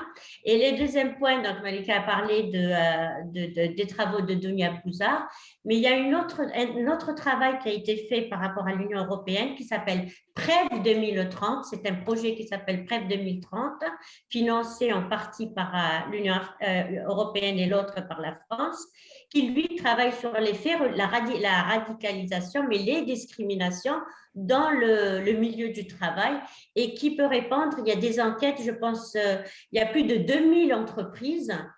Et là, tu vas voir toutes les différentes catégories de discrimination et les outils, la manière, ce qu'ils appellent la charte, en fait. La charte anti-discrimination dans les entreprises. Et là, tu peux avoir du matériau pour réfléchir. Merci, je comprends. Oui, merci Shafia d'avoir mentionné ces recherches. Je crois que l'Union européenne, de plus en plus, donc moi je suis à Bruxelles et je vois un petit peu ce qui se joue ici au niveau des institutions européennes et sont de plus en plus… En tout cas nous, en Belgique, c'est vrai que sur toutes ces questions liées à l'islamophobie, l'intersectionnalité, les mouvements inclusifs, on a énormément d'opportunités via les institutions européennes de financer ce type de recherche qui aboutissent en tout cas ensuite à des outils, des feuilles de route pour lutter contre toute forme de domination, contre toute forme de discrimination. Concernant les partenariats, Fatma, que ce soit avec les hommes ou que ce soit avec des femmes d'horizons divers, pour moi, ça passe avant tout d'abord par des rencontres. Des rencontres. Et vraiment, avoir des rencontres et mettre les pieds dans le plat. Comme je disais tout à l'heure, le collectif des féministes pour l'égalité, on était toutes d'accord pour défendre le droit de faire ce que nous voulons de notre propre corps et non pas de défendre le foulard. Mais avant tout, avant de démarrer et avant de partager ce combat, il fallait que nous partagions, que nous évoquions les stéréotypes qui nous animent de l'intérieur, ce dont parle Michel Viviorca lorsqu'il parle de ce racisme subtil. On l'a vécu chez certaines féministes qui vivaient ce racisme subtil qu'elles avaient besoin d'extérioriser, de parler, de partager. Et je crois que c'est comme ça, avant tout, d'abord par des rencontres dans des safe spaces, des rencontres où on échange, on dialogue, et puis seulement après, on peut envisager des partenariats. Et avec les hommes, c'est exactement ça. Moi, je le rappelle systématiquement, il est urgent aujourd'hui de réconcilier, en tout cas au sein des communautés musulmanes, sur plusieurs combats, il faut absolument réconcilier les hommes et les femmes. Le discours anti-homme, moi, personnellement, je ne m'engage pas aux côtés de femmes qui sont dans un discours contre les hommes. Pourtant, ça ne m'empêche pas de dénoncer un discours discriminatoire, le discours discriminatoire de certains hommes arabes. On le dénonce de la même manière. Mais je crois qu'il faut se dire qu'à côté, il y a aussi des hommes qui sont des alliés et qui sont qui sont ouverts. Je pense qu'on est au début d'un processus, Fatma, tout doucement. C'est pour ça que tout à l'heure, je disais en septembre 2020, lorsque nous avions cette grande manif à Paris, à Bruxelles, où il y avait des femmes et des hommes d'horizons divers, eh bien, il y a 20 ans, on ne l'aurait pas vu. Et pourtant, en septembre 2020, moi-même, quand je regardais la cartographie de cette manifestation, je me dis, vraiment là, on est en train d'avancer. Mais ça va avancer doucement, mais sûrement, mais toujours se rappeler que lorsqu'il y a des alliances, en face, ça se braque. Voilà. Et je terminerai par cette phrase de Martin Luther King qui disait que la justice est indivisible. La justice est indivisible. On ne peut pas se battre contre une forme d'injustice en Belgique et oublier toutes les autres formes d'injustice partout dans le monde. Et donc, c'est là où, quand on a compris le sens de cette citation, qu'on avance maintenant main dans la main, on se lève et on prend à bras le corps toutes ces questions-là avec notre plume, avec notre caméra, avec notre outil d'Instagram, d'influenceuse, etc. Mais je crois qu'aujourd'hui, par l'art, par la mode, aujourd'hui, plus que jamais, les femmes musulmanes doivent être encore une fois dans ce que j'appelle, comme je le disais, ce positive body statement et d'avancer main dans la main, en sachant qu'on aura beaucoup de points de désaccord, mais qu'il y a un objectif commun, c'est cette égalité entre les hommes et les femmes, cette équité. Moi, j'aime beaucoup aussi cette équité, mais lorsque vous parlez de cette équité, on vous dit, vous parlez d'une égalité dans la différence, donc vous êtes dans ce féminisme différentialiste qui rend malade certaines féministes aussi. Donc, c'est que vous dites qu'il y a une nature masculine et une nature féminine. Pour certains, dire qu'il y a une nature féminine, c'est contre-productif. Donc, c'est tout un autre débat. Merveilleux, il y a tellement de choses à dire et c'est un débat qui est passionné. Il va falloir qu'on t'invite, Malika, à venir à Lyon et à rencontrer. Maintenant qu'on a l'occasion de le faire, je pense qu'il va falloir qu'on refasse une deuxième édition. Ça fait déjà 2 heures qu'on discute. Je n'ai pas vu le temps passer personnellement. Il y a le Neologic Center Al-Ardari qui vient de nous rejoindre. Je ne sais pas si vous avez une question. Voilà, je voulais juste saluer Latifa, qui est une cheville ouvrière du travail associatif et qui travaille avec un grand cher, avec un grand savant, et peut-être qu'elle pourra elle-même s'exprimer et expliquer un petit peu ce qu'elle fait au sein du Neologic Center. En tout cas, c'est une femme de poigne qui a un parcours aussi tellement inspirant, tellement impactant, et merci beaucoup d'être là, Latifa. Salam alaikum Malika, salam alaikum à tous. Vraiment, je m'excuse, j'ai confondu les 2 interventions, celle de 14h et celle de demain à 14h. Je m'excuse. Ah oui, demain, oui. C'est pour ça que je me suis dit, mince, ça a changé, ce sera que demain. Et en fait, non. Bon, j'ai tenté. Alhamdoulilah, j'espère qu'il y aura une vidéo de ce live, Inch'Allah. Prendre la parole 2 petites secondes pour expliquer un peu le Neologic Center Al-Ardari. Donc, comme le nom l'indique, c'est un grand savant, grand professeur, spécialiste des finalités en islam au niveau international qui est arrivé il y a 4 ans pour nous proposer un programme très riche qui nous apporte en fait un petit peu l'historique de l'arrivée de l'islam à travers des poésies, la littérature arabe. Et il y a tout un panel de professeurs que je pourrais détailler peut-être une autre fois pour ne pas prendre tout le temps.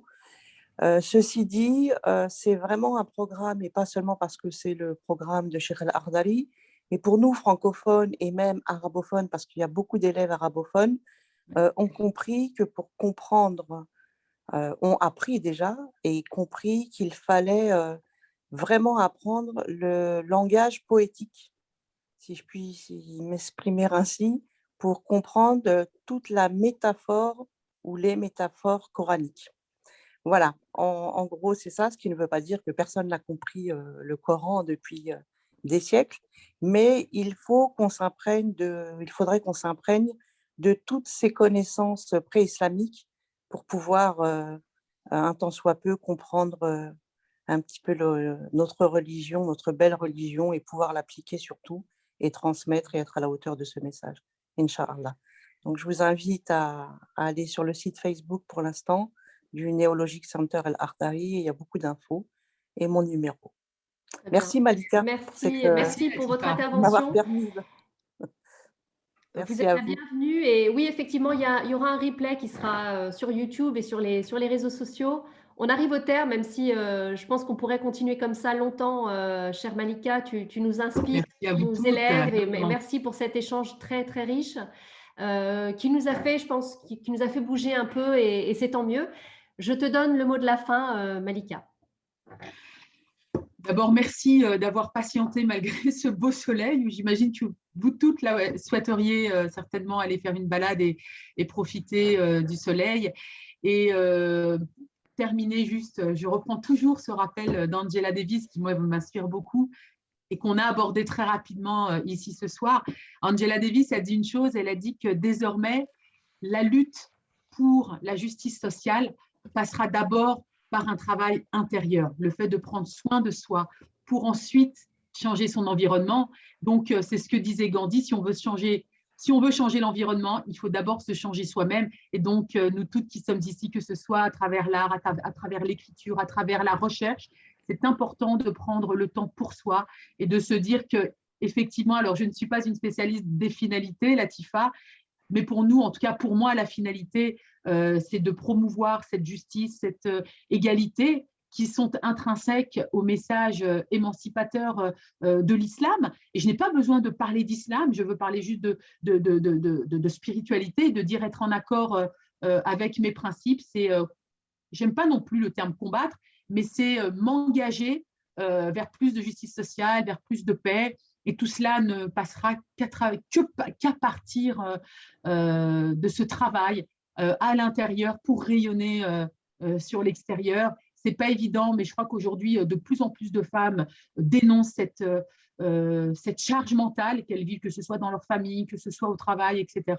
Et aujourd'hui, plus que jamais, il faut qu'on soit solidaires, qu'on se donne de la force. Et merci, Leïla, infiniment de cette rencontre, parce que c'est avec des rencontres comme celle-ci qu'on reparte toutes ressourcées, et moi la première.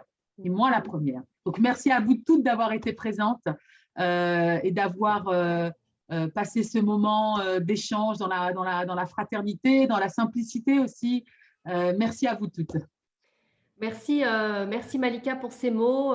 Merci pour ce que tu nous as donné, ces 2 heures d'échange très riches qui nous ont. Moi, je repars avec beaucoup d'informations, mais cette belle sororité qui souligne que finalement, on est toutes différentes les unes des autres, mais on peut avoir ce genre de conversation avec bienveillance et avec ouverture. Donc, merci pour ça. Moi, je retiendrai une phrase que tu as dite au début de notre échange.